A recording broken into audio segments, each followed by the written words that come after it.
नमस्कार, जय श्री राधे। मैं रुद्र राकेश चतुर्वेदी आप सभी का स्वागत करता हूं। ज्योतिष और वास्तु से संबंधित चीज़ों के लिए और सलाह के लिए हमारे वीडियो और इस चैनल को आप अपना स्नेह और आशीष दीजिएगा और ज़्यादा से ज़्यादा इसको प्यार देकर इस परिवार को, इस कुटुंब को बढ़ाइएगा। और अब आज विशेष जो चर्चा है वह है यूपी यानी कि उत्तर प्रदेश, जो भारत की राजनीति की आत्मा कही जाती है, जहां से भारतवर्ष की राजनीति का स्तंभ लिखा जाता है, स्तंभ बनता है, वहां की हम चर्चा करेंगे। आजकल आप देख रहे होंगे कि प्रियंका गांधी अचानक से बहुत सक्रिय हो गई हैं। नारी शक्ति को एक बार फिर से बढ़ावा दिया जा रहा है। नारी शक्ति को एक बार उन्होंने जागृत किया है कि मैं स्त्री हूं, मैं कर सकती हूं। लेकिन क्या आपने किया?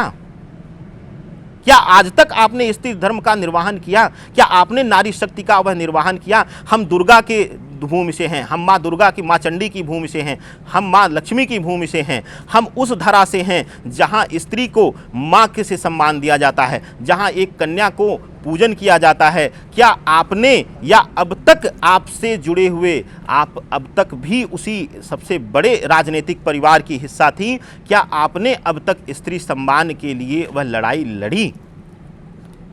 मुझे लगता है कि आप सब नकारात्मक रूप से इसको मानेंगे और कुछ लोग इसको सोशल मीडिया पे कह भी रहे हैं कि बस ये छलावा है। अब हम बात करते हैं प्रियंका गांधी के कुंडली की।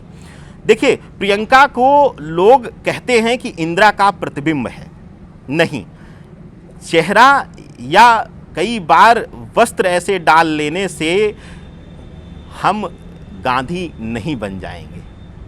चरखा लेकर बैठ जाने से हमारे अंदर गांधी की वह आत्मीय शक्ति नहीं आ जाएगी, वह सोच नहीं आ जाएगी। तो इसी तरीके से प्रियंका के अंदर इंदिरा गांधी का 0% भी हिस्सा नहीं है।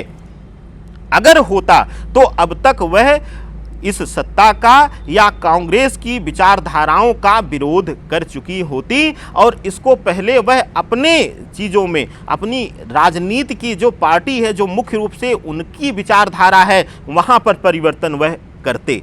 पहली चीज़ यह हो जाती। दूसरी चीज़, वह चाहती हैं कि नारी शक्ति का नाम लेकर और वह उत्तर प्रदेश की राजनीति पर अगर काबिज हो जाएंगी तो ग्रहीय दृष्टिकोण एकदम से सपोर्ट नहीं करते हैं प्रियंका के लिए। प्रियंका का जो ग्रहीय स्थिति है, जो केतु उनका है, जो शुक्र है, वह छलावे का व्यक्तित्व रखती हैं। वह किसी के लिए एक टिकाऊ मस्तिष्क हो ही नहीं सकता है उनका, ना वह किसी पर पूर्ण रूप से विश्वास कर सकते हैं। जो लोग उनके बहुत करीबी होंगे या जो उनके करीबियों के करीबी होंगे, वह जरूर इस वीडियो पे कमेंट दावे के साथ करेंगे। वह किसी पर विश्वास नहीं कर सकती हैं। हम किसी में उनके परिवार को, उनके पति को, उनकी माता को, उनके भाई को भी शामिल करते हैं। यह कुंडली सिर्फ और सिर्फ अपने बारे में सोचने वाली कुंडली है, किसी अन्य के लिए नहीं। तो अब यहाँ पर अगर वह विशेष रूप से अपना लाभ चाह रही हैं तो बात अलग है। बाकी नारी शक्ति का नाम देकर वह उत्तर प्रदेश की राजनीति में बहुत बड़ा कोई खेल नहीं कर पाएंगी, पूर्ण रूप से विफल रहेंगे जैसा कि अब तक वह रही हैं। दूसरी चीज, उनकी कुंडली में जो चीजें हैं वह कोर की उनकी सोच व्यावसायिक है। जहां उनको लाभ नहीं होता है वहां वह जाना नहीं चाहती हैं। लेकिन अक्सर हमने देखा है कि हम ग्रह की चाल नहीं समझ पाते हैं, ग्रह की दशाएं नहीं समझ पाते हैं और हम गलत दिशा में लाभ लेने के लिए चले जाते हैं और जहां सही लाभ मिलने वाला होता है उस रास्ते को हम भटक जाते हैं। तो यही प्रियंका के साथ हो रहा है। पहले उनको चाहिए कि अपनी मूल सोच में अंतर लाएं, उसके बाद वह उत्तर प्रदेश की राजनीति में अंतर लाने का प्रयास करें। तो मेरी तरफ से यह जो छलावा है, यह जो ढोंग है, हम राजनीति के शब्दों में नहीं कह रहे हैं, हम एक ज्योतिषी के रूप में, इसमें कोई भाई कांग्रेसियों कटाक्ष मत हमारे ऊपर करिएगा।